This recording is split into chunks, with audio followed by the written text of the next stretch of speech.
በቤንች ሸኮ ዞን ከሚገኙ 6 ወረዳዎችና 4 ከተማ አስተዳደሮች መካከል አንዷ በሆነችው ደቡብ ቤንች ወረዳ በሬድ ፕላስ ኢንቨስትመንት ፕሮግራም የህብረተሰቡ ተጠቃሚነትን ያረጋገጡ ታላላቅ ስራዎችም ተከናውኗል። ሬድ ፕላስ ኢንቨስትመንት ፕሮግራም በደቡብ ቤንች ወረዳ በ2011 ዓ.ም 4 ደን የሚገኝባቸው ቀበሌዎችን በማካተት ወደ ስራ የገባ ሲሆን በአሁኑ ወቅትም በወረዳው ከሚገኙ 25 ቀበሌዎች መካከል 12 ቀበሌያትን አቅፎ በመያዝ አርሶ አደሩን ተጠቃሚ ማድረግም ችሏል። የፕሮግራሙ ዋነኛ ትኩረት ከደን መጨፍጨፍና መመናመን የመጣውን በካይ ጋዝ ቅነሳ ላይ የሚሰራ እንደመሆኑ መጠን ከ11000 ሄክታር በላይ ደን በመከለል እንዲሁም ከ2.5 ሚሊዮን በላይ የደን ችግኞችን አዘጋጅቶ በማሰራጨት በየዓመቱ ለሚደረገው አረንጓዴ አሻራ ተከላ በወረዳው የአንበሳውን ድርሻ በመወጣት የደን ልማት ጥበቃና አጠቃቀምን ተግባር እየሰራም ይገኛል።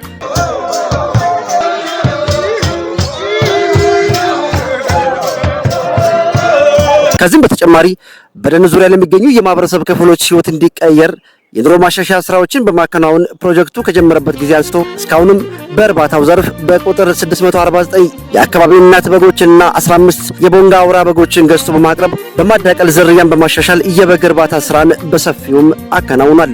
44 ወጣቶችን በሁለት ቡድን በማደራጀት አንድ ቀን ጫጩትና የ45 ቀን ቄብና ኮክ የተሻሻሉ የዶሮ ዝርያዎችን የማቅረብ ስራም እንዲሁም ሰርቷል። 250 የሽግግር ቀፎችን በማቅረብ ለ5 ማብራትም አሰራጭቷል። 75 ላሞችን የማደቀል ስራም ሰርቷል። 0.18 ሄክታር የዲሾ ሳር በዘይት በመስራት ለማህበረሰቡ ለማሰራጨትም ችሏል። እንዲሁም በሰብል ዘርፍ 6150 የተሻሻሉ የአቮካዶ ችግኞችን ለማቅረብ የቻለው ፕሮጀክቱ በቁጥር 6800 የእንስሳት ችግኝ ለማቅረብ የምግብ ዋስትናን እንዲረጋገጥ የማድረግም ስራም አከናውኗል።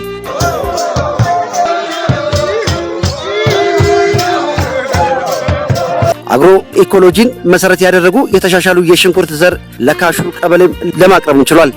በአማራጭ ኢነርጂ ዘርፍ ፕሮጀክቱ ካከናወናቸው በዋናነትም ለቤት መብራትና ለሞባይል ቻርጅ አገልግሎት የሚውሉ አነስተኛ ሶላር ፓኔሎችን ማቅረብ፣ ማገዶ ቆጣቢ አምራች ሴቶችን በማደራጀት እንዲመረት የማድረግ ስራ፣ በማከልና ከከበርታ ቀበሌዎች በቁጥር 6 አነስተኛ ምንጮችን በማጎልበት የንጹህ መጠጥ ውሃ አገልግሎት እንዲያገኙም የማድረግ ስራ ማከናወኗል። በፕሮጀክቱ ድጋፍ በመደረጉ የመጣ ለውጥ በተለያዩ ጊዜያት በሰጡ የአቅም ግንባታ ስልጠናዎች ደንን በጋራ መጠበቅ ማልማትና የአጠቃቀም እቅድን ለማውጣት የመጠቀም እድልን የማዳበር ስራም በዋናነትም ተከናውኗል። በማከል ቀበሌ 4 ወጣቶች ቲቪኤስ ተሽከርካሪ ሞተር በመግዛት የትራንስፖርት አገልግሎትም እየሰጡም ይገኛሉ። ከሳር ቤት ወደ ቆርቆሮ ቤት መቀየርና የቤት ቁሳቁስ ፈርኒቺንግ ማሟላት፣ የወተት ላም ገዝቶ ማራባት፣ የከተማ ቦታ መግዛት፣ በገጠር የአትክልት ቦታ በመግዛት ቤታቸውን ወደ መንገድ ዳር የማውጣት፣ የልጆች ትምህርት ቤት ቁሳቁስ ማሟላትና ኮሌጅን ማስመረቅ እንዲሁም የሰፈር ሱቅ በመክፈት ወደ ንግድ እንቅስቃሴ መግባት በዋናነት የሚጠቀሱ ሲሆን ከተጠቃሚ የማህበረሰብ ክፍሎች አንጻርም አናሳ ብሔረሰቦችን፣ አቅመ ደካሞች የሆኑ ሴቶችና አረጋውያን፣ አባቶች፣ ወጣቶችና በዝቅተኛ ኑሮ የሚገኙ አካላትን ቅድሚያ በመስጠትም እየሰራም ይገኛል። አዘጋጅና አቅራቢ ጌታቸው በዛብህ ነኝ። መልካም ጊዜ ተመኘው።